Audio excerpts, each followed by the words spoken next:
The transport bus rumbled through the gates of Marine Corps Base Quantico on a humid Virginia morning, its diesel engine competing with the nervous chatter of 24 recruits heading to the Marine Infantry Officer course. Among them sat Lieutenant Sarah Mitchell, her regulation haircut framing a face that carried the quiet intensity of someone who'd spent years preparing for this moment. At 24, she possessed the kind of understated determination that most people mistook for fragility, a mistake that had cost others their assumptions before. Before we jump back in, tell us where you're tuning in from, and if this story touches you, make sure you're subscribed because tomorrow, I've saved something extra special for you. Sarah's uniform was pressed to perfection, every crease sharp enough to cut paper, her boots polished to a mirror shine that reflected the morning sun streaming through the bus windows. Her hands rested calmly in her lap, but her eyes moved constantly, cataloging details, measuring distances, noting terrain features with the automatic precision of someone trained to see everything. What her fellow passengers couldn't know was that beneath her composed exterior lay a mind that had absorbed every manual, memorized every tactical principle, and studied every historical battle that might give her an edge in the crucible ahead. The Marine Infantry Officer course was legendary in military circles, a grueling 13-week program that transformed college graduates into Marine Corps officers, capable of leading infantry units in the world's most dangerous places. The washout rate hovered around 40%, and those who survived earned the right to wear the crossed rifles insignia that marked them as qualified to command Marines in combat. For Sarah, it represented the culmination of a journey that had begun in childhood but crystallized into burning purpose during her final year at the Naval Academy. As the bus pulled into the training compound, Sarah caught her first glimpse of the facility that would either forge her into a Marine officer or send her home in failure. Concrete buildings stretched across manicured grounds, their utilitarian architecture speaking to function over form. Obstacle courses snaked between barracks buildings, their wooden barriers and rope climbs worn smooth by countless hands and boots. In the distance, the crack of rifle fire echoed from shooting ranges, where Marines honed the marksmanship skills that had been their trademark since 1775. The bus shuddered to a halt, and immediately the atmosphere changed. A drill instructor's voice cut through the morning air like a blade, his commands precise and unforgiving as he directed the new arrivals to form up outside the vehicle. Sarah moved with the efficient grace she'd learned at Annapolis, her muscle memory responding to military routine even as her mind processed the new environment and the faces of the men who would be her classmates, competitors, and potentially her subordinates. "Welcome to the Marine Infantry Officer course," bellowed Staff Sergeant Marcus Rodriguez, a weathered veteran whose service ribbons told stories of deployments to places most people only saw on the news. His dark eyes swept over the assembled group with the practiced assessment of a man who'd seen hundreds of hopeful lieutenants pass through these gates. Some would succeed, others would fail, but all would be tested in ways they couldn't yet imagine. The 24 officers stood at attention in the Virginia heat, their class representing the diversity of America's military leadership pipeline. Most were recent graduates of the Naval Academy, but others had come through ROTC programs at civilian universities or earned their commissions through Officer Candidate School. They ranged in age from 22 to 26, carried undergraduate degrees in everything from engineering to literature, and shared only their desire to lead Marines and their willingness to endure whatever the Corps demanded of them. Sarah found herself positioned in the second rank, directly behind Lieutenant Michael Thompson, a broad-shouldered former college football player whose confident posture suggested he viewed this course as another challenge to dominate through sheer physical prowess. To her left stood Lieutenant James Carter, whose southern drawl and easy smile masked the sharp intelligence that had earned him graduation with honors from Virginia Military Institute. On her right, Lieutenant Daniel Brooks adjusted his glasses nervously, his slight build and academic bearing making him appear more suited for a library than a battlefield. "You think you're officers," Staff Sergeant Rodriguez continued, his voice carrying the authority of someone who'd earned his rank through performance rather than education. "You think those gold bars on your collars mean something. Let me educate you. Those bars are just metal until you prove you deserve to wear them. Over the next 13 weeks, you'll learn what it means to be a Marine officer, or you'll learn that you don't have what it takes." The briefing that followed outlined a course structure with military precision. The officers would be evaluated on physical fitness, marksmanship, tactical knowledge, and leadership ability. They would plan and execute combat operations, navigate through wilderness terrain, and make life-and-death decisions under extreme stress. Most importantly, they would be assessed on their ability to earn the respect and confidence of the Marines they would eventually command. As the group was dismissed to collect their gear and receive room assignments, Sarah became aware of the subtle dynamics already forming among her classmates. She noticed how conversations stopped when she approached, how eyes followed her movements with a mixture of curiosity and skepticism. It wasn't overt hostility. The Marine Corps had officially embraced gender integration years earlier, but it was clear that her presence represented something different, something that challenged traditional assumptions about who belonged in infantry leadership roles. "Looks like we got ourselves a diversity quota," she heard Lieutenant Thompson mutter to Lieutenant Carter as they walked toward the barracks. The comment was made quietly, intended for a select audience, but Sarah's hearing was sharp enough to catch every word. She kept her expression neutral, her pace steady, giving no indication that she'd overheard the remark that revealed more about Thompson's character than her qualifications. The barracks assignment process revealed another layer of the challenge Sarah would face. While her male classmates were assigned to standard double occupancy rooms, she found herself in a single room at the end of the hallway, a practical arrangement that ensured privacy, but also served to physically separate her from the informal networks and casual conversations that built camaraderie among military personnel. It was isolation disguised as accommodation, and Sarah recognized it immediately for what it was. Her room was spartanly furnished with a single bed, desk, chair, and wall locker. Everything a Marine officer needed and nothing they didn't. Sarah unpacked her gear with methodical precision, each item placed according to regulations that had been drilled into her during 4 years at the Naval Academy. Her civilian clothes went into the bottom drawer, her uniforms hung with precise spacing in the locker, and her personal items were arranged on the desk in a configuration that spoke to military discipline and attention to detail. Among those personal items was a photograph that held special significance, a picture of her older brother Captain David Mitchell, taken during his deployment to Afghanistan before an improvised explosive device ended his life and changed Sarah's understanding of service and sacrifice. David had been everything the Marine Corps valued: physically strong, naturally charismatic, and blessed with the kind of easy confidence that made other Marines want to follow him into danger. His death had shattered their family, but crystallized Sarah's determination to honor his memory through her own service. The first meal in the mess hall provided Sarah's introduction to the social dynamics that would define her experience at Quantico. She entered the dining facility with her tray of standard military fare: meatloaf that had seen better days, mashed potatoes that bore only a passing resemblance to their civilian counterparts, and vegetables that had surrendered any pretense of nutritional value through institutional cooking. The large room buzzed with conversation as officers discussed their backgrounds, shared stories from their undergraduate experiences, and began forming the bonds that would sustain them through the challenges ahead. Sarah chose a table near the window, partly for the natural light, and partly because it offered a clear view of the room's dynamics. She ate methodically while observing the informal hierarchies already emerging among her classmates. Lieutenant Thompson had positioned himself at the center of the largest group, his college football stories and confident demeanor attracting other officers who seemed drawn to traditional markers of masculine leadership. Lieutenant Carter held court at another table, his Southern charm and military school background creating its own sphere of influence. "Mind if I sit here?" asked Lieutenant Brooks, approaching with his tray and an uncertain expression. Daniel had clearly struggled to find his place in the emerging social order, his academic background and slight build making him an outsider among officers who seemed more comfortable with physical challenges than intellectual ones. "Of course," Sarah replied, gesturing to the empty chair across from her. She'd noticed Daniel during the initial formation, recognizing in him a kindred spirit who understood what it meant to be underestimated based on appearances rather than capabilities.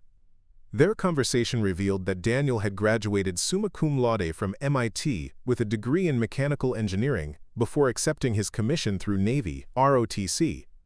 His interest in the infantry stemmed from a desire to understand military leadership from the ground up, believing that technical knowledge meant little without the practical experience of leading Marines in challenging circumstances. Sarah found his perspective refreshing in its honesty and intellectual rigor. "What about you?" Daniel asked between bites of institutional meatloaf. "What brings a Naval Academy graduate to the infantry?" "Most Annapolis officers I've met are heading to ships or aviation." Sarah considered her response carefully, weighing how much to reveal about her motivations and background. "I believe in leading from the front," she said finally.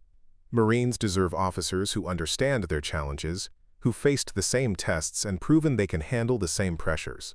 The infantry is where that understanding gets forged. Daniel nodded approvingly, but their conversation was interrupted by the approach of Lieutenant Thompson and two of his companions. Michael's confident stride and expectant expression suggested he was accustomed to commanding attention wherever he went, and his opening remarks confirmed Sarah's initial assessment of his character. "Well, well," Thompson said, his voice carrying just enough volume to attract attention from nearby tables. "Looks like our diversity officer found herself a study buddy. You two are planning to hit the books while the rest of us are hitting the obstacle course?" The comment was carefully crafted to sound like good-natured ribbing, while actually serving multiple purposes. It positioned Sarah as different from her classmates, suggested her presence was the result of political considerations rather than merit, and implied that academic achievement was somehow incompatible with military leadership. It was the kind of verbal maneuver that revealed Thompson's understanding of group dynamics and his willingness to use that knowledge to establish dominance. Sarah looked up from her meal, meeting Thompson's eyes with a steady gaze that gave away nothing of her inner thoughts. She'd encountered similar challenges throughout her time at the Naval Academy, where some midshipmen had questioned whether women belonged in combat roles or deserved the same opportunities as their male counterparts. Experience had taught her that direct confrontation often backfired, while quiet competence and professional behavior eventually won over all but the most committed skeptics. "Actually," she said, her voice level and professional, "we were discussing the tactical applications of engineering principles in combat operations." Daniel was explaining how understanding structural loads can help with breaching operations and defensive positioning. Pretty relevant stuff for infantry officers. The response was perfectly calibrated to demonstrate both her tactical knowledge and her ability to turn Thompson's implied criticism into an opportunity to showcase expertise. Daniel picked up the thread smoothly, launching into a brief explanation of how explosive charges could be calculated to bring down specific types of structures while minimizing collateral damage, information that was both impressive and directly applicable to the missions they would face as infantry officers. Preparing and narrating this story took us a lot of time, so if you are enjoying it, subscribe to our channel, it means a lot to us. Now back to the story. Thompson's confident expression flickered slightly as he realized that his attempt to diminish Sarah had instead highlighted her tactical acumen and ability to engage with complex military concepts. His companions shifted uncomfortably, uncertain whether to continue the confrontation or retreat to safer conversational ground. "Right," Thompson said finally, his tone suggesting the conversation had taken an unexpected turn. "Well, let's see how all that book learning translates to actual performance. This isn't the classroom anymore. It's the real Marine Corps." As Thompson and his group moved away, Sarah returned to her meal without visible reaction, but internally she processed the encounter with the analytical precision she applied to all tactical situations. Thompson's approach revealed several important things. He viewed her as a threat to his position in the informal hierarchy, he was willing to use public challenges to assert dominance, and he believed that traditional masculine traits were the primary qualifications for military leadership. "That was well handled," Daniel observed quietly once they were alone again. "He was trying to bait you into an emotional response." "I noticed," Sarah replied, "but getting angry or defensive would just confirm his assumptions about women under pressure. Better to let competence speak for itself." The remainder of the meal passed in companionable conversation as Sarah and Daniel discussed their expectations for the training ahead. Both understood that the real challenges would begin the following morning, when they would face their first practical assessments and begin the process of proving themselves worthy of leading Marines in combat. For Sarah, the stakes were particularly high. She would need to excel not just as an individual, but as a representative of all women seeking leadership roles in the Marine Corps infantry. That evening, as Sarah prepared for her first night at Quantico, she reflected on the day's events and the patterns she'd observed among her classmates. The social dynamics were already crystallizing around traditional assumptions about military leadership, with physical strength and masculine confidence being valued over other qualities that might be equally important in combat situations. She would need to navigate these dynamics carefully while demonstrating that effective leadership came in many forms. The window of her room looked out over the training areas where she would spend the next 13 weeks proving herself. Obstacle courses loomed in the darkness, their wooden barriers and rope climbs waiting to test her physical capabilities. Beyond them, the rifle ranges where she would demonstrate her marksmanship, and further still, the wooded terrain where she would lead tactical exercises and make the decisions that would determine whether she earned the respect of her peers and instructors. Sarah opened her field manual to review the next day's training schedule, but her mind wandered to the photograph of her brother on the desk beside her. David had never faced the kind of skepticism she encountered. His physical presence and natural charisma had made his leadership seem inevitable rather than questionable. But Sarah had learned different lessons about strength and determination, lessons that would serve her well in the challenges ahead. Tomorrow would bring the first real tests of her capabilities, and she knew that every performance would be scrutinized more carefully than those of her male counterparts. The margin for error was smaller, the expectations higher, and the consequences of failure more significant. But Sarah had not come this far to be defeated by prejudice or discouraged by skeptics. She had come to prove that Marines deserved the best leaders available, regardless of gender, and that leadership was defined by character, competence, and the willingness to sacrifice for those under your command. As she closed the manual and prepared for sleep, Sarah Mitchell felt the familiar mixture of anticipation and determination that had carried her through every challenge in her military career.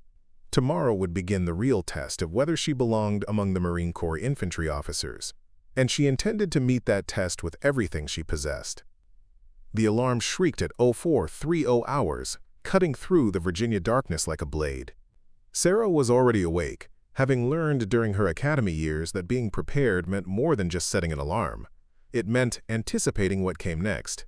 She moved through her morning routine with practiced efficiency, her uniform immaculate, and her gear arranged according to the exacting standards that would be expected throughout the day. The first week of the Marine Infantry Officer course was designed to establish baselines, physical fitness assessments, marksmanship evaluations, and initial tactical exercises that would reveal each officer's strengths and weaknesses. For Sarah, these early tests represented her first opportunity to demonstrate that her presence at Quantico was based on merit rather than politics, a distinction that seemed increasingly important given the undercurrents she'd observed among her classmates.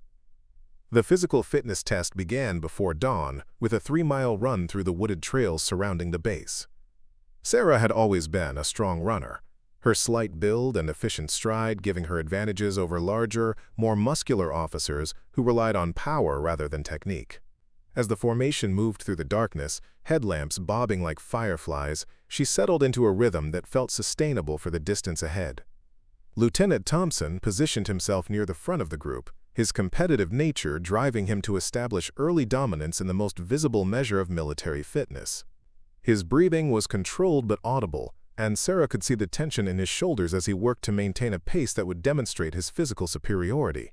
Behind him, several other officers clustered together, their conversation punctuated by the steady rhythm of boots on packed earth.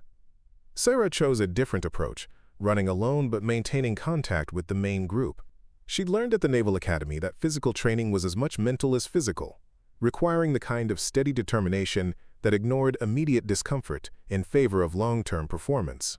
Her pace was measured and sustainable, designed to carry her through whatever additional challenges the morning might bring. The run concluded with a series of calisthenics that tested different aspects of physical conditioning. Pull-ups revealed upper body strength, sit-ups measured core endurance, and push-ups demonstrated the kind of functional fitness that translated directly to combat requirements. Sarah performed each exercise with textbook form, her movements precise and controlled, even as fatigue began to accumulate. "Impressive technique, Lieutenant Mitchell," observed Captain Angela Reeves, one of the course instructors who had been monitoring the physical assessments.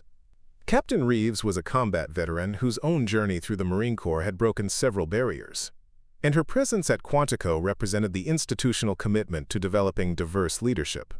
"Your form suggests significant preparation." "Thank you, ma'am," Sarah replied, her breathing still controlled despite the morning's exertion. "I believe in being ready for whatever the Corps demands." The comment was overheard by Lieutenant Carter, who approached with the easy confidence that characterized his interactions with both peers and superiors. "Looks like our Naval Academy representative takes this seriously," he said, his southern accent lending a casual friendliness to words that carried subtle implications about institutional rivalry and expectations. "We all should," Sarah replied diplomatically. "Physical fitness is just the foundation. The real tests come when we're tired, stressed, and making decisions that affect Marines under our command." Carter nodded approvingly, but Sarah noticed Lieutenant Thompson watching their interaction with the calculating expression of someone assessing threats and opportunities. Michael's competitive nature seemed to extend beyond physical performance to encompass every aspect of their training, and Sarah sensed that her comments about leadership under stress had registered as a challenge to his assumptions about military hierarchy. The marksmanship assessment took place later that morning at the base's primary rifle range, where precision shooting was elevated to an art form through decades of Marine Corps tradition. Each officer was issued an M4 carbine and given time to adjust their equipment before beginning the qualification course that would test their ability to engage targets at various ranges and under different conditions. Sarah approached the firing line with the same methodical precision she applied to every military task.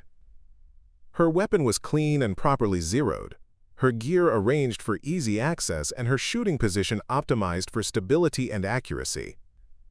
She'd spent countless hours on the ranges at Annapolis, developing the marksmanship skills that were considered essential for any Marine officer, regardless of their ultimate assignment. The qualification course began with prone shooting at 200 yards, where officers had to demonstrate their ability to engage targets with precision at extended range. Sarah's breathing was controlled and rhythmic, her natural respiratory pause providing the steady platform necessary for accurate shooting. Her first group of shots clustered tightly around the target's center, each impact confirming her mastery of fundamental marksmanship principles. "Outstanding shooting, Lieutenant," called out Gunnery Sergeant Patricia Walsh, the range supervisor whose own reputation for marksmanship was legendary throughout the Marine Corps. Walsh had earned her position through decades of superior performance, and her approval carried weight with both students and instructors. That's the kind of precision that saves lives in combat. The praise was noted by Sarah's classmates, particularly Lieutenant Thompson, whose own shooting had been competent but less remarkable. Michael's jaw tightened slightly as he realized that Sarah's marksmanship skills represented another area where traditional assumptions about gender and military capability were being challenged by demonstrated performance. As the qualification course progressed through different firing positions and ranges, Sarah continued to excel.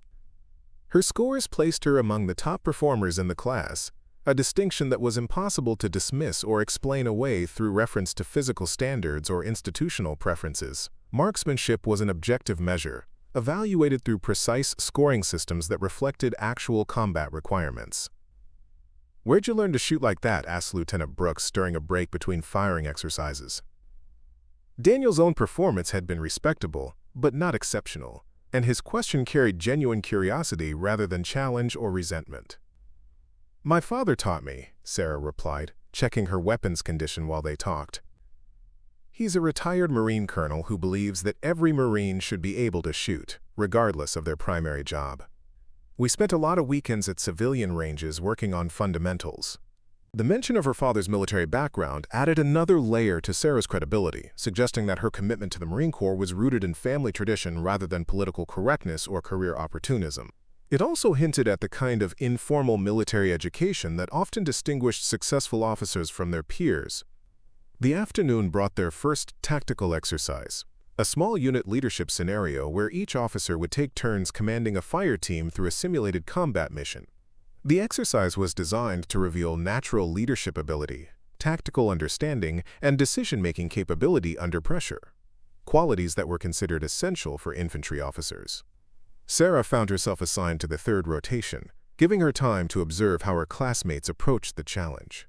Lieutenant Thompson's turn revealed his tendency to rely on volume and authority rather than clear communication and tactical logic.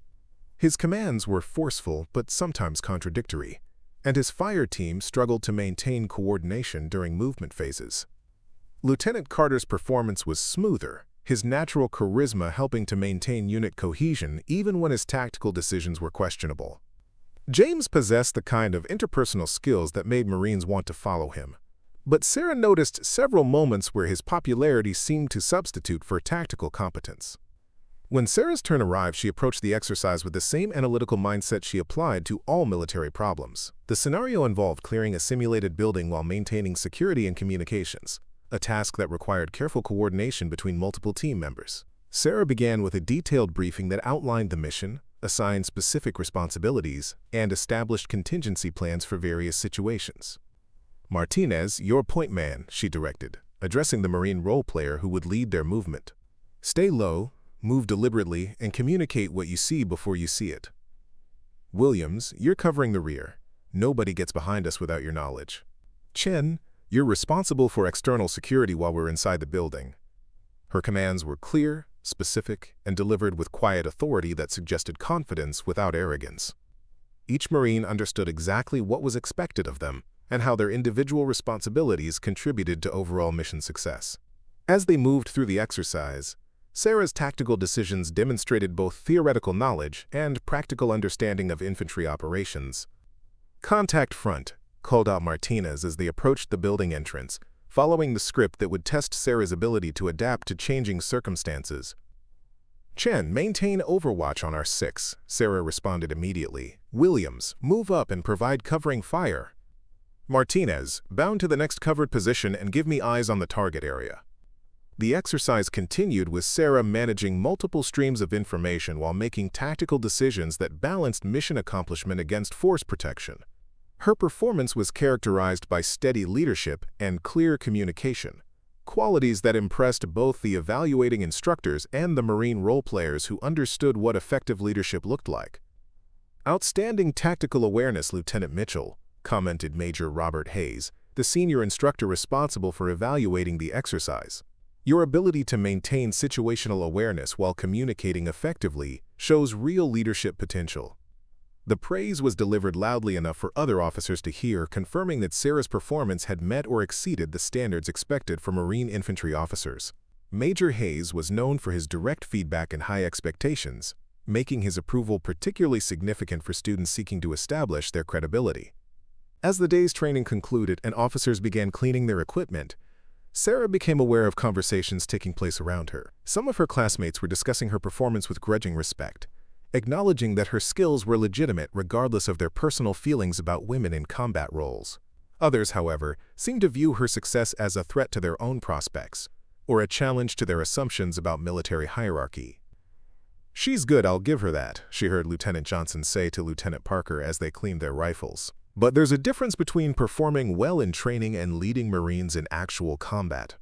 The physical demands, the stress, the life and death decisions, that's when you find out what people are really made of."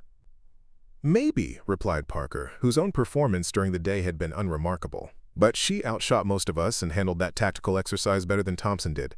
That has to count for something." The conversation revealed the complex dynamics developing within the class, as Sarah's competence became impossible to ignore.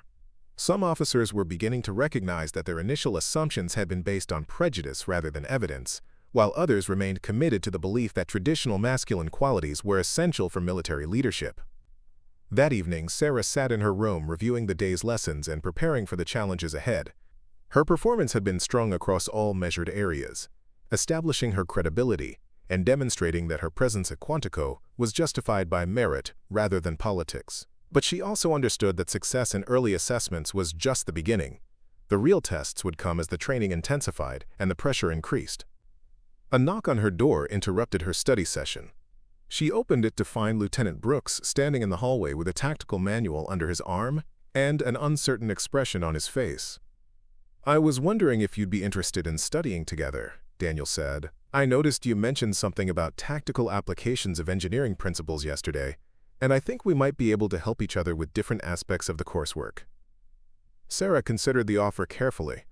Academic collaboration was common among military students, but she sensed that Daniel's invitation represented something more, an opportunity to build alliances with classmates who valued competence over conformity.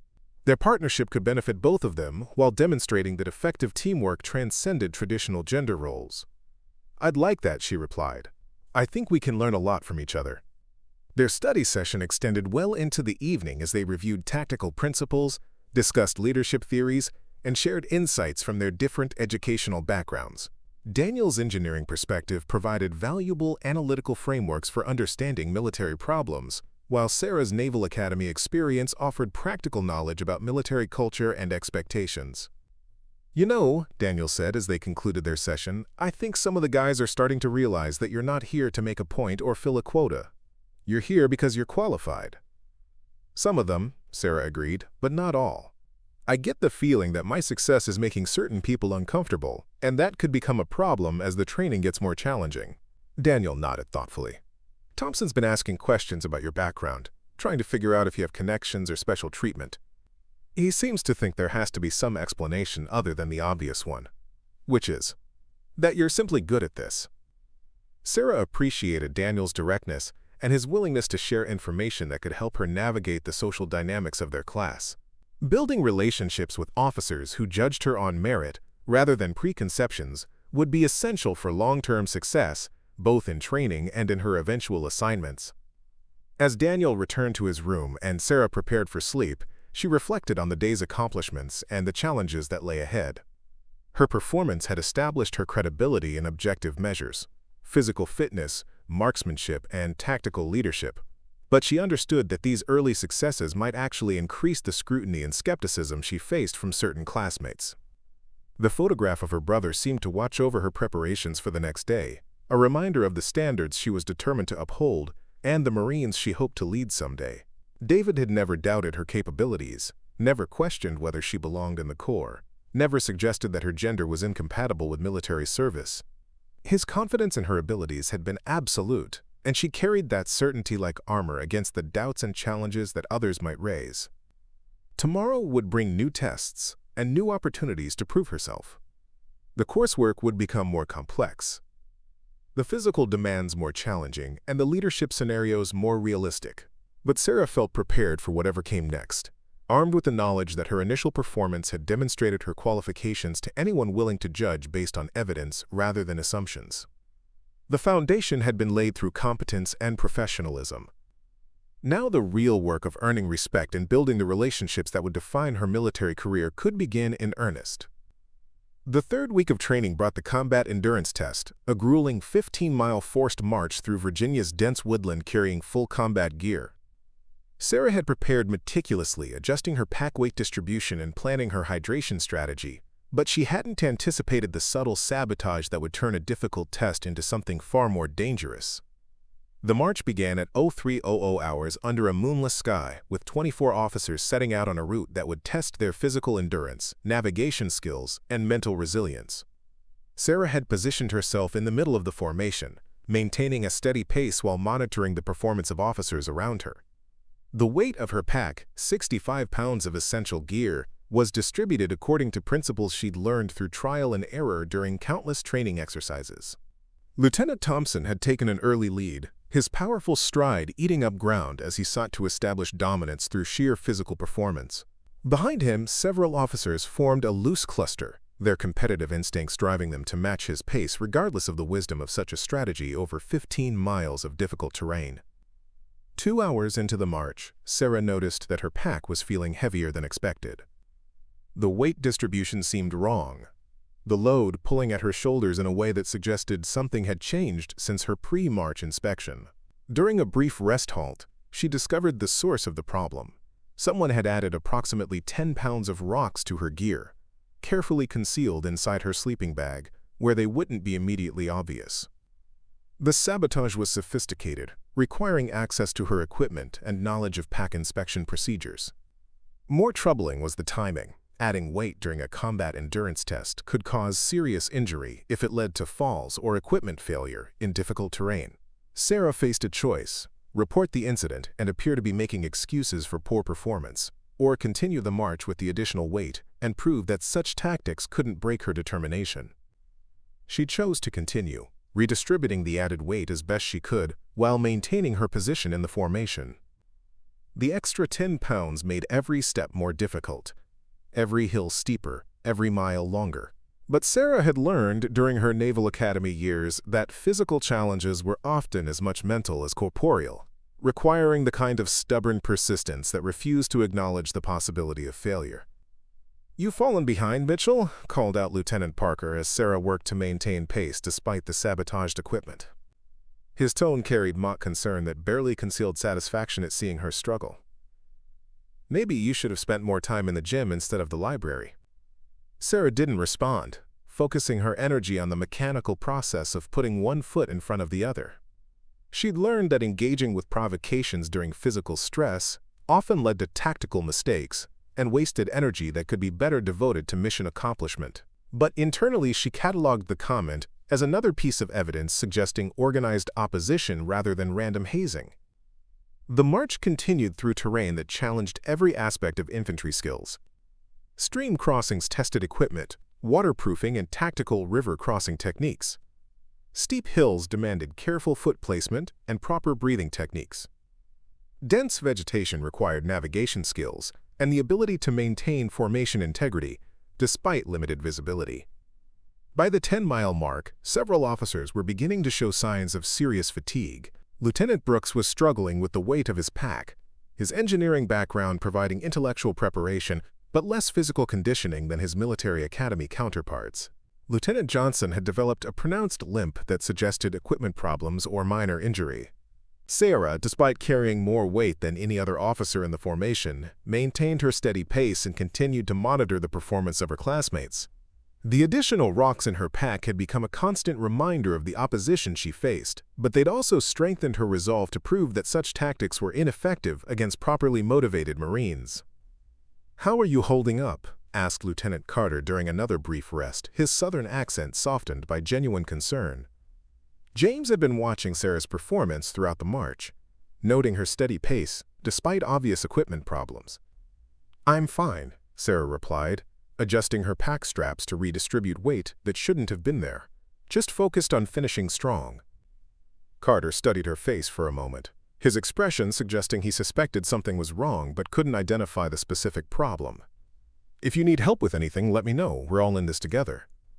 The offer was genuine, representing the kind of mutual support that was expected among Marine officers regardless of personal differences. Sarah appreciated the gesture while recognizing that accepting help might be interpreted as weakness by those looking for evidence that she couldn't handle the physical demands of infantry leadership. "Thanks," she said simply. "I'll keep that in mind." The final 5 miles of the march took place as dawn broke over the Virginia countryside, revealing terrain that had been navigated primarily through map reading and compass work during the hours of darkness. Sarah's navigation had been precise throughout the night, her route selection demonstrating the kind of tactical thinking that separated competent officers from exceptional ones. As they approached the finish line, Sarah realized that despite the sabotage, she would complete the march well within the required time standard. More importantly, her performance had been observed by instructors who were evaluating not just physical capabilities but character under stress. Major Hayes stood at the checkpoint with a clipboard and stopwatch, recording completion times and observing each officer's condition at the conclusion of the test. "Outstanding performance, Lieutenant Mitchell," Major Hayes said as Sarah crossed the finish line with energy reserves that surprised even her. "Your pace was consistent throughout, and your navigation was textbook perfect. That's the kind of steady leadership Marines need in combat." The praise was delivered loudly enough for other officers to hear, particularly those who had expected Sarah's performance to suffer under the additional challenges she'd faced. Lieutenant Thompson, who had finished several minutes earlier but showed obvious signs of exhaustion from his aggressive early pace, watched with an expression that mixed frustration with grudging respect. During the post-march equipment inspection, Sarah made a decision that would define her approach to the escalating opposition she faced. Instead of quietly removing the rocks that had been added to her pack, she requested that Major Hayes witness their discovery and document the incident. The sabotage was revealed in full view of her classmates, providing undeniable evidence that someone had deliberately tried to compromise her performance. "This is a serious matter," Major Hayes said, examining the rocks that had been carefully placed in Sarah's sleeping bag. "Tampering with another officer's equipment during a combat test could cause injury or mission failure. I'll be conducting a full investigation." The announcement sent ripples of unease through the assembled officers. Some appeared genuinely shocked at the evidence of deliberate sabotage, while others seemed more concerned about the potential consequences of being caught than outraged by the behavior itself. Sarah watched their reactions carefully, noting who seemed surprised and who appeared to have expected this development. Lieutenant Thompson's reaction was particularly telling. Instead of expressing outrage at the sabotage or support for the investigation, he seemed primarily concerned with deflecting suspicion from himself and his associates. "Maybe the rocks just got mixed in with her gear somehow," he suggested. "It could have been an accident." 10 pounds of rocks don't accidentally get sealed inside someone's sleeping bag," replied Major Hayes, his tone making clear that he viewed such explanations as insulting to his intelligence. This was deliberate, and it endangered the safety of one of my officers. The investigation that followed revealed a web of coordinated harassment that went far beyond the sabotaged equipment. Several officers had been spreading rumors about Sarah's qualifications, suggesting that her acceptance into the course was the result of political pressure rather than merit. Others had been excluding her from informal study groups and social activities that were important for building the relationships that sustained officers through difficult periods. Most disturbing was the discovery that some officers had been actively undermining her performance in subtle ways, providing incorrect information during shared planning sessions, forgetting to relay important messages, and creating situations where she would appear isolated or unsupported during group exercises. This behavior is unacceptable and will not be tolerated, Major Hayes announced during a special formation called to address the investigation results. The Marine Corps demands that officers support each other regardless of personal differences. Anyone found engaging in harassment or sabotage will be immediately removed from this course. The announcement had immediate effects on the dynamics within the class. Several officers who had been neutral observers began approaching Sarah with offers of support and collaboration, perhaps recognizing that their previous silence might be interpreted as complicity. Others, however, seemed to view the investigation as vindication of their belief that Sarah was receiving special treatment. "Great," muttered Lieutenant Parker during a break between classes. "Now we have to walk on eggshells around the diversity hire. One wrong word and we're out of here."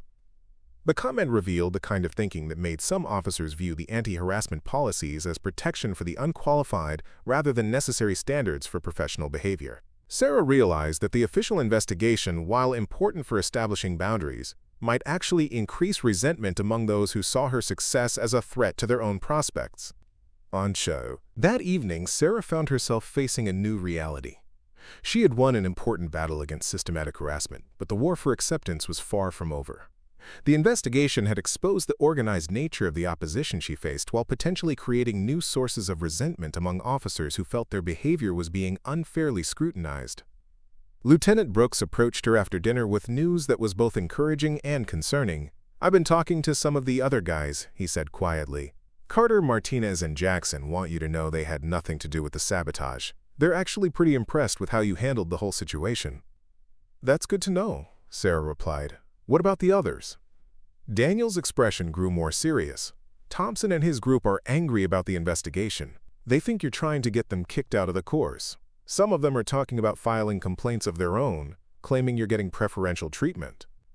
Sarah nodded, having anticipated such a response. The revelation of organized harassment had forced her opponents to choose between backing down and escalating their opposition. Based on the personalities involved, escalation seemed more likely than retreat. "Thanks for the warning," she said. "I'll be ready for whatever comes next." As she prepared for sleep that night, Sarah reflected on how the dynamics of her class had evolved from subtle skepticism to open opposition to official intervention. The combat endurance test had been intended to evaluate physical capabilities and mental resilience, but it had also revealed character traits that would shape these officers' entire military careers. Some of her classmates had demonstrated integrity under pressure, supporting the investigation and acknowledging that harassment was unacceptable regardless of personal feelings. Others had shown that their commitment to Marine Corps values was conditional, dependent on whether those values supported their own interests and preconceptions. The rocks in her pack had been removed, but Sarah understood that the real weight she carried was the responsibility of representing every woman who might follow in her footsteps. Her success or failure would influence policies and attitudes that affected far more than her individual career. That responsibility was heavier than any sabotaged equipment, and far more important than any single test or evaluation. Tomorrow would bring new challenges and new opportunities to prove that merit, not gender, determined who belonged in the ranks of Marine infantry officers. The aftermath of the combat endurance test investigation created an atmosphere of tension that permeated every aspect of training at Quantico. Sarah found herself caught between those who genuinely supported her and others who viewed the official inquiry as evidence that she was receiving special protection. The divide wasn't clean or predictable. Some officers she'd expected to be allies remained distant, while others she'd barely spoken to began offering quiet support. 2 days after Major Hayes announced the formal investigation, Sarah was summoned to the office of Colonel Patricia Donnelly, the commanding officer of the entire training program. Colonel Donnelly was a legend in Marine Corps circles, one of the first women to command an infantry battalion, and someone whose combat experience in Iraq and Afghanistan had earned universal respect. Her office reflected a career spent leading Marines in the world's most dangerous places. Commendation ribbons lined one wall, while photographs of her with various units provided testament to 25 years of distinguished service. "Sit down, Lieutenant Mitchell," Colonel Donnelly said, her voice carrying the quiet authority that came from years of making life-and-death decisions. "We need to discuss what's been happening in your class." Sarah took the offered chair, maintaining the professional composure she'd learned during 4 years at the Naval Academy. She'd anticipated this meeting from the moment she decided to report the sabotage, understanding that her actions would draw attention from the highest levels of command. "Yes, ma'am," Sarah replied, meeting the colonel's steady gaze. "I'm ready to answer any questions you might have." Colonel Donnelly studied her for a moment before opening a thick folder that contained what Sarah recognized as investigation reports, performance evaluations, and probably recordings of interviews with her classmates. The thoroughness of the documentation suggested that this conversation was more than routine follow-up. It was a comprehensive assessment of her fitness for Marine Corps service. "The investigation into the equipment tampering has revealed some disturbing patterns," Colonel Donnelly began. "What appeared to be isolated harassment has turned out to be part of a more systematic campaign designed to undermine your performance and damage your reputation among your peers." Sarah felt her stomach tighten as she realized the scope of what had been discovered. She'd suspected coordinated opposition, but the colonel's words suggested something far more organized and malicious than random hazing or personality conflicts. "The rocks in your pack were just the most obvious example," Colonel Donnelly continued. "We've also documented instances of deliberate misinformation being provided during shared study sessions, critical messages being, quote, forgotten during tactical exercises, and what appears to be a coordinated effort to isolate you from informal networks that are essential for officer development." The colonel paused, allowing Sarah to process the implications of what she was hearing. The investigation had revealed not just individual acts of harassment, but a sustained campaign that could have seriously damaged her military career and potentially endangered her safety during training exercises. "More concerning is what this suggests about the character and judgment of some of your classmates," Colonel Donnelly said. "Officers who would engage in such behavior are demonstrating qualities that are incompatible with Marine Corps leadership. We cannot and will not commission individuals who show such poor judgment and lack of integrity." Sarah realized that her decision to report the sabotage had triggered consequences that extended far beyond her individual situation. The investigation was revealing character flaws that would affect these officers' entire military careers, potentially ending them before they truly began. "Ma'am," Sarah said carefully, "I want you to know that my goal has never been to get anyone removed from the program. I just wanted the harassment to stop, so I could focus on becoming the best Marine officer possible." Colonel Donnelly nodded approvingly. "That's exactly the attitude I'd expect from a promising young officer, but you need to understand that this investigation isn't about punishing people for hurting your feelings. It's about identifying individuals who lack the character necessary to lead Marines in combat." The colonel leaned back in her chair, her expression becoming more personal as she shifted from official investigation to mentorship. "Lieutenant Mitchell, I'm going to share something with you that might help put this situation in perspective. When I went through infantry training 20 years ago, I faced similar challenges. The methods were different, but the underlying attitudes were the same. Some people believed that women didn't belong in combat roles and were willing to act on those beliefs." Sarah listened intently as Colonel Donnelly described her own experiences with harassment and sabotage during the early years of gender integration in the Marine Corps. The stories were both inspiring and sobering, revealing how much progress had been made while highlighting how much work remained to be done. "What I learned," Colonel Donnelly continued, "is that these challenges, while difficult, serve an important purpose. They reveal who you really are under pressure. They force you to develop the mental toughness and resilience that will serve you well when you're leading Marines in actual combat situations." The colonel pulled out another file, this one containing Sarah's performance evaluations and instructor comments. "Your record shows consistent excellence across all measured areas. Physical fitness, marksmanship, tactical knowledge, leadership ability. You're performing at the top of your class despite facing challenges that most of your classmates can't imagine." Sarah felt a surge of pride mixed with relief. She'd been so focused on the daily challenges and the ongoing investigation that she hadn't fully appreciated how well she was actually doing in the training program. "But there's something else I need to discuss with you," Colonel Donnelly said, her tone becoming more serious. "The investigation has revealed that some of the harassment you've experienced may be connected to information about your family background." Sarah's heart sank as she realized where this conversation was heading. Despite her efforts to keep her family connections private, someone had discovered that her father was Colonel, retired, Robert Mitchell, a well-known figure in Marine Corps circles whose work in military procurement had made him influential in defense policy. Beethoven's song. "Your father's reputation and connections are well known in certain circles," Colonel Donnelly explained. "Some of your classmates apparently believe that your acceptance into this program was influenced by his position rather than your qualifications. This perception has contributed to the resentment and harassment you've experienced." Sarah felt anger building in her chest, anger at the unfairness of being judged by her family connections rather than her performance, and anger at herself for not anticipating that her background would eventually become an issue. "Ma'am," she said, her voice tight, with controlled emotion, "I specifically requested that my family background not be considered in my selection for this program. Every qualification score, every evaluation, every test result, all of it was earned through my own effort and performance." "I know that," Colonel Donnelly replied, "and the investigation has confirmed that your selection was based entirely on merit. But perception often matters more than reality in these situations. And some people find it easier to believe in conspiracy theories than to acknowledge that their assumptions were wrong." The colonel closed the files and leaned forward, her expression becoming more intense. "Here's what's going to happen, Lieutenant Mitchell. 3 officers will be removed from the program based on their involvement in the harassment campaign. Their actions demonstrated character deficiencies that make them unsuitable for Marine Corps leadership." Sarah felt mixed emotions at this news. She was relieved that the harassment would end, but she also understood that these dismissals would be seen by some as confirmation that she was receiving special treatment. "The remaining officers in your class will receive counseling about professional standards and appropriate behavior," Colonel Donnelly continued. "More importantly, they'll understand that their future careers depend on treating all Marines with the respect and professionalism that our Corps demands." "What about me, ma'am?" Sarah asked. "How do I continue training with classmates who might resent what's happened?"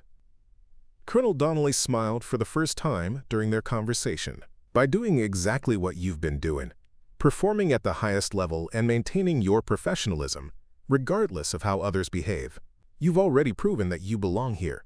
Now you need to help your classmates understand that diversity makes us stronger, not weaker." As Sarah left Colonel Donnelly's office, she felt both vindicated and burdened by the weight of expectations that came with being a pioneer. The investigation had cleared her name and removed the worst offenders, but it had also made her a symbol of changes that not everyone in the Marine Corps was ready to embrace. The news of the dismissal spread quickly through the training facility, creating shockwaves that affected every aspect of class dynamics.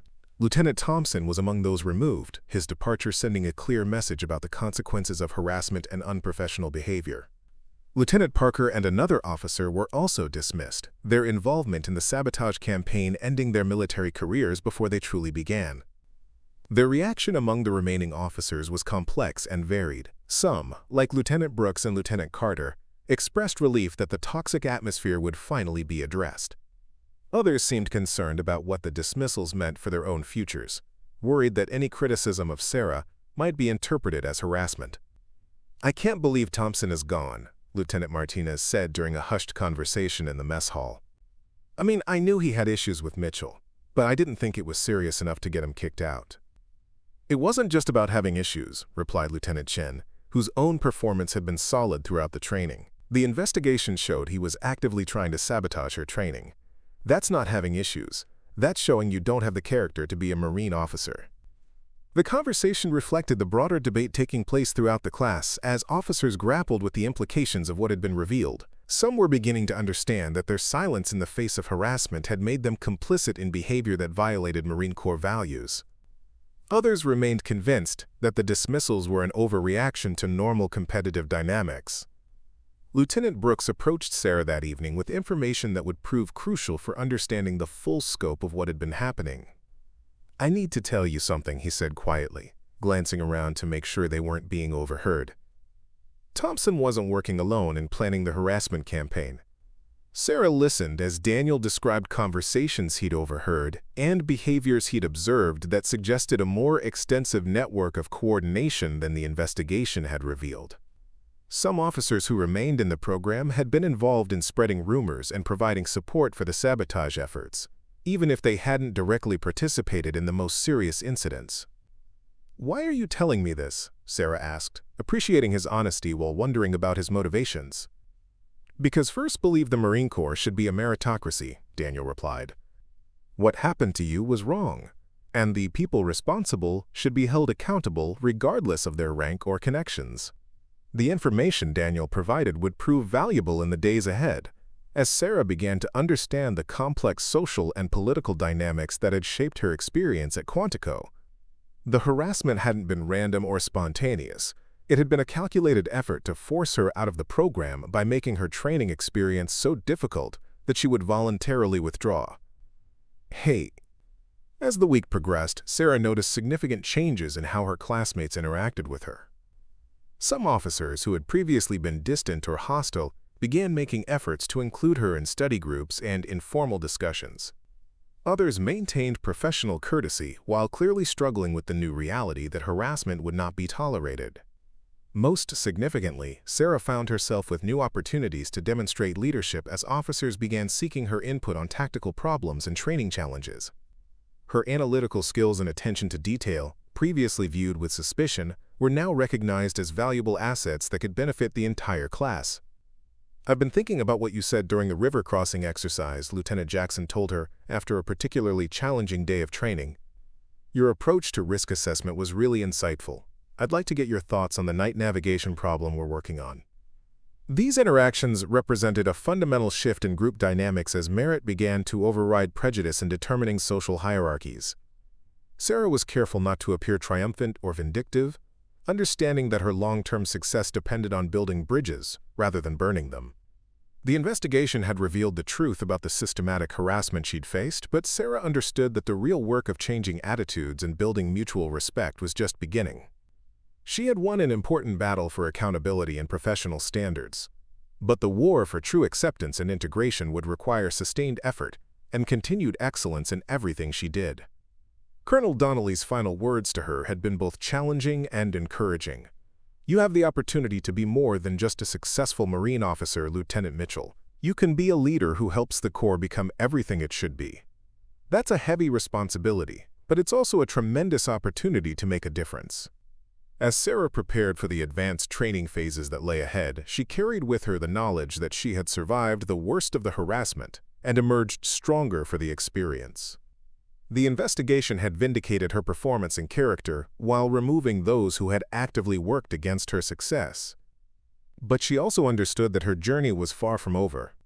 The remaining weeks of training would test her leadership abilities in new ways, and her eventual assignment to an operational unit would present challenges that made the officer candidate school experience seem simple by comparison. The truth had been revealed and justice served, but Sarah's real test would be whether she could use this experience to become the kind of leader the Marine Corps needed, someone who could inspire excellence while building the inclusive culture that would make the Corps stronger for future generations. The final field exercise arrived with the weight of 13 weeks of training behind it, the capstone leadership assessment that would determine who earned the right to lead Marines in combat. Sarah stood in the pre-dawn darkness with her remaining classmates, 19 officers, who had survived the rigorous program and were now facing their ultimate test. The atmosphere was different from those early days of skepticism and hostility.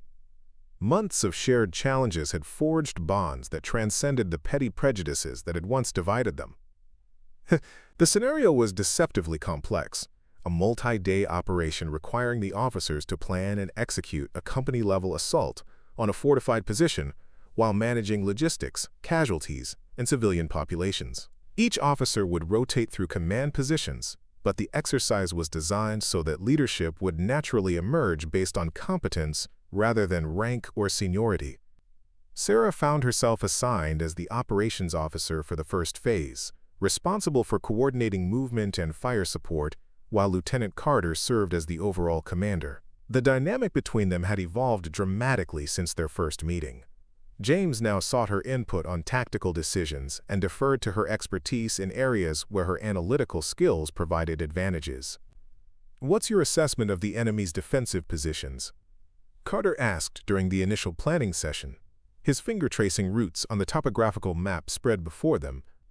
Sarah studied the terrain with the methodical precision that had become her trademark. "They've positioned their primary defensive line to channel our approach through this valley," she said, indicating the obvious avenue of advance. "But if we coordinate a supporting attack from the east while maintaining pressure from the north, we can force them to divide their fire and create opportunities for breakthrough."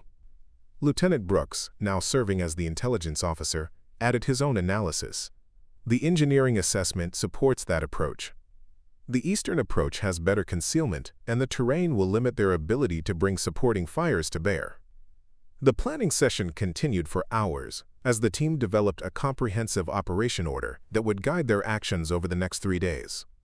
Sarah's contributions were seamlessly integrated into the overall plan, her tactical insights valued for their merit rather than questioned because of her gender. The transformation in group dynamics was remarkable. What had begun as a collection of competitive individuals had evolved into a cohesive team focused on mission accomplishment. As the operation commenced, Sarah moved through her various responsibilities with the confidence of someone who had mastered every aspect of infantry operations. Her radio communications were clear and professional, her tactical decisions sound, and her leadership style adapted to the personalities and capabilities of the Marines under her command. But the real test came when Lieutenant Carter was declared a casualty during the second day of operations, forcing Sarah to assume overall command of the company-sized element. "This is actual," she announced over the radio net using the call sign that designated her as the commanding officer. "Carter is down, and I'm assuming command. All elements continue current operations and stand by for new guidance." The transition was seamless, a testament to the planning and preparation that had gone into the exercise. But Sarah understood that assuming command during a complex operation would test every leadership skill she'd developed during her time at Quantico. She would be evaluated not just on her tactical competence, but on her ability to inspire confidence and maintain unit cohesion under pressure. The tactical situation she inherited was challenging.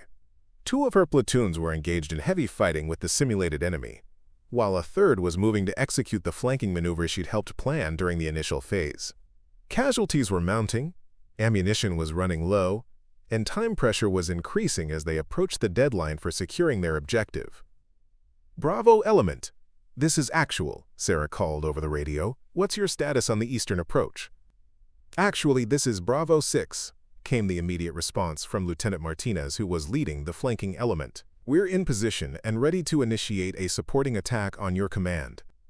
Sarah's mind processed multiple streams of information as she coordinated the complex operation. Her decisions were confident and decisive, based on tactical principles she'd mastered through months of study and practical application. More importantly, her leadership style inspired confidence among the officers and Marine role players who were evaluating every aspect of her performance. "All elements, this is actual," she announced. "Commence final assault in 60 seconds. Bravo element executes supporting attack. Alpha and Charlie elements advance on primary objectives. Remember your rules of engagement and maintain fire discipline."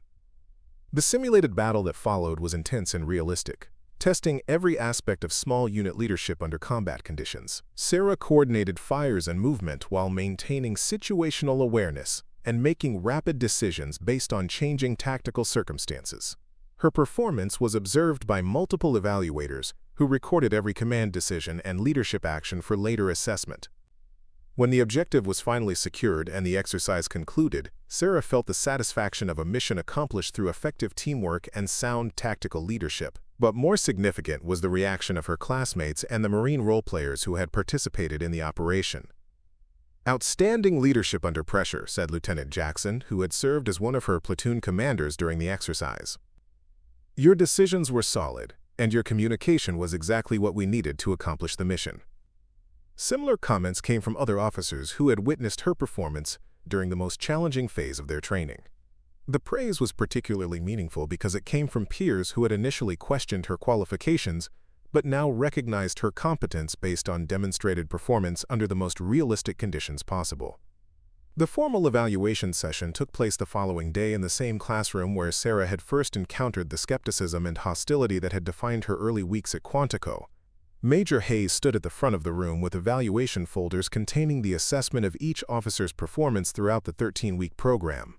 The atmosphere was tense as 19 officers awaited the verdicts that would determine their immediate futures and shape their military careers. The Marine Infantry Officer course is designed to identify and develop leaders who can command Marines in the world's most challenging environments, Major Hayes began.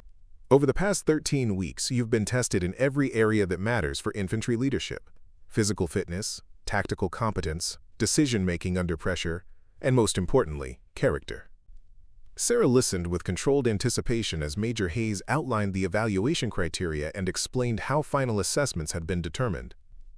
She felt confident about her performance but understood that confidence meant nothing until officially confirmed through the formal evaluation process. 18 of you have successfully completed the program and will be designated as qualified Marine infantry officers, Major Hayes announced. One officer will be required to repeat selected portions of the course before receiving final certification. The news that one officer had not fully succeeded created tension in the room as everyone wondered who would be required to undergo additional training. Sarah felt sympathy for whoever faced that disappointment while recognizing that the high standards were necessary to ensure that only qualified officers received infantry designations. "Lieutenant Mitchell," Major Hayes called out, and Sarah felt her heart stop for a moment before he continued. "Your performance throughout this program has been exemplary. Your tactical knowledge, leadership ability, and character under pressure have consistently exceeded standards.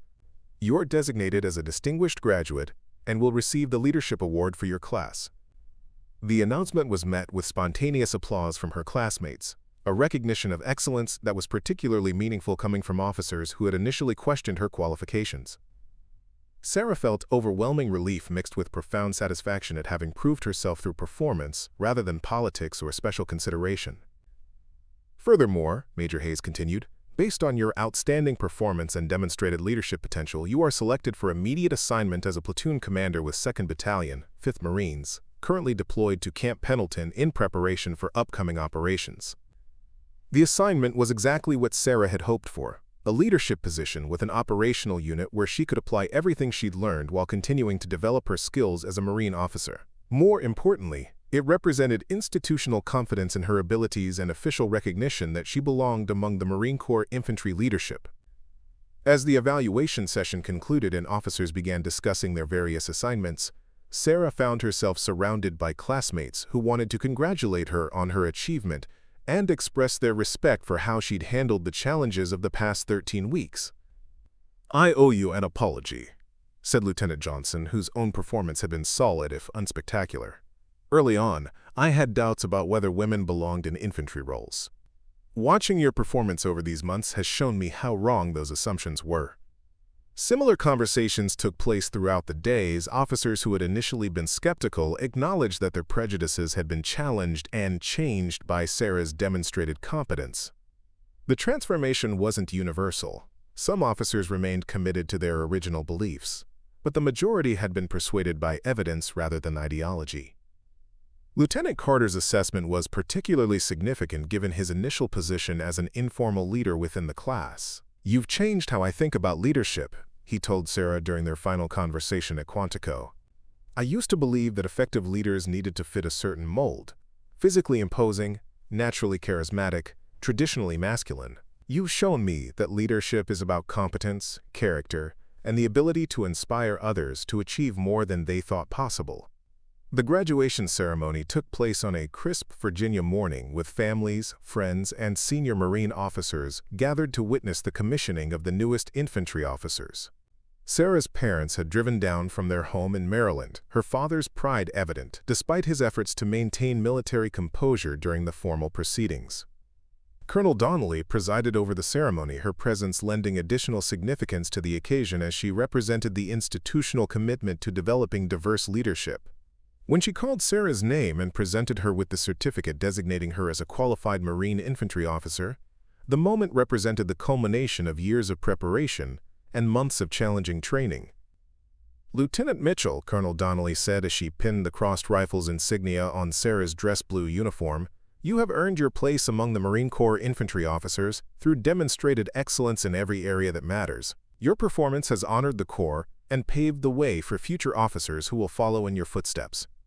5 years later, Captain Sarah Mitchell stood before a new class of Marine officer candidates at Quantico, her uniform bearing the silver bars of her rank and the combat action ribbon earned during 2 deployments to the Middle East. The training protocols she had helped develop during her time as an instructor had transformed how the Marine Corps prepared its infantry officers, emphasizing character and competence over traditional stereotypes about military leadership. Her own career had exceeded every expectation she'd held during those challenging early weeks at Quantico. She had successfully commanded a rifle platoon during operations in Syria, earning the respect of her Marines and the recognition of her superiors through consistent performance under the most demanding conditions. Her promotion to captain had come ahead of schedule, based on evaluations that praised her tactical competence, leadership ability, and unwavering commitment to Marine Corps values. The Marine Corps exists to fight and win battles, she began, addressing the mixed-gender class of officer candidates who represented the future of infantry leadership.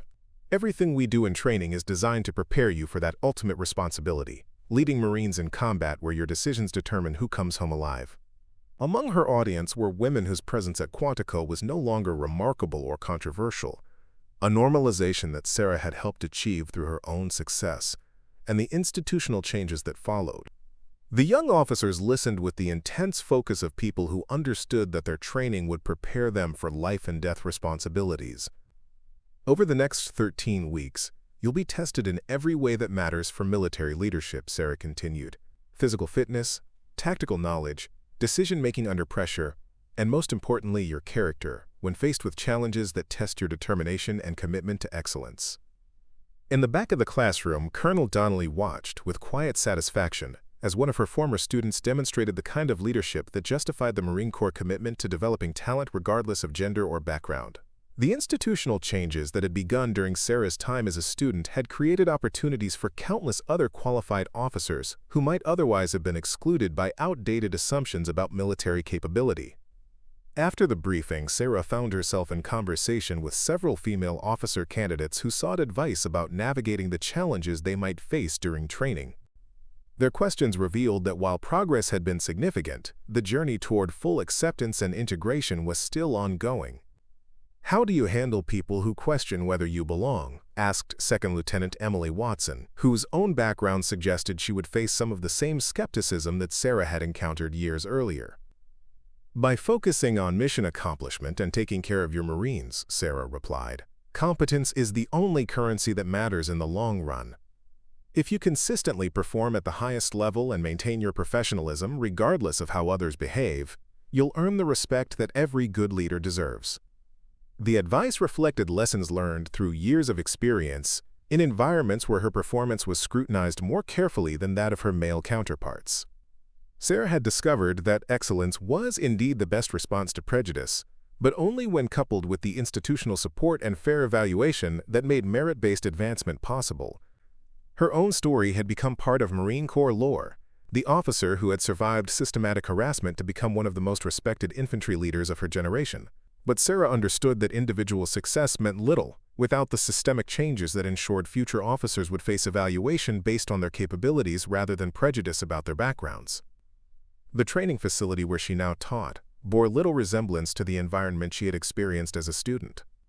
Harassment and discrimination were not tolerated, merit was the primary criterion for advancement, and diversity was recognized as a source of strength rather than a threat to tradition. The changes hadn't been easy or automatic. They had required sustained effort from leaders at every level who were committed to creating the kind of organization that deserved the title Marine. That evening, Sarah stood at the same window where she had once contemplated the challenges ahead during her own time as a student. The obstacle courses and training areas looked the same, but the culture that shaped how Marines were developed had evolved in fundamental ways. Young officers now trained in an environment where their potential was limited only by their own determination and competence, rather than artificial barriers based on gender or other irrelevant characteristics. Her phone buzzed with a text message from one of her former Marines, now serving as a squad leader with a different unit. "Congratulations on the promotion to Major, ma'am. The Corps is lucky to have leaders like you."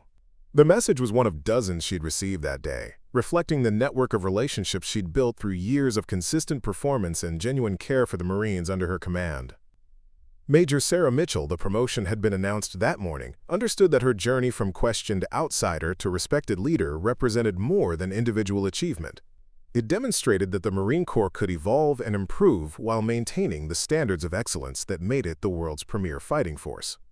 The young woman who had once faced rocks in her pack and systematic harassment had become a senior officer whose influence extended far beyond her individual assignments. The training programs she'd helped develop, the policies she'd influenced, and the example she'd set had created opportunities for countless other Marines who would never know her name but would benefit from the changes she'd helped bring about. As she prepared to leave Quantico for her next assignment, a staff position at Headquarters Marine Corps, where she would influence policy at the highest levels, Sarah reflected on the words that Colonel Donnelly had spoken years earlier. You have the opportunity to be more than just a successful Marine officer. You can be a leader who helps the Corps become everything it should be.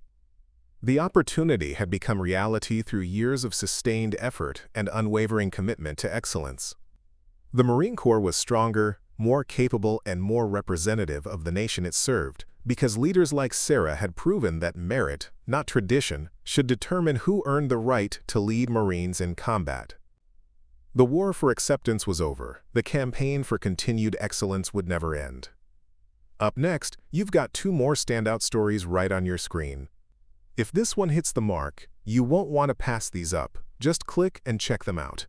And don't forget to subscribe and turn on the notification bell so you don't miss any upload from us.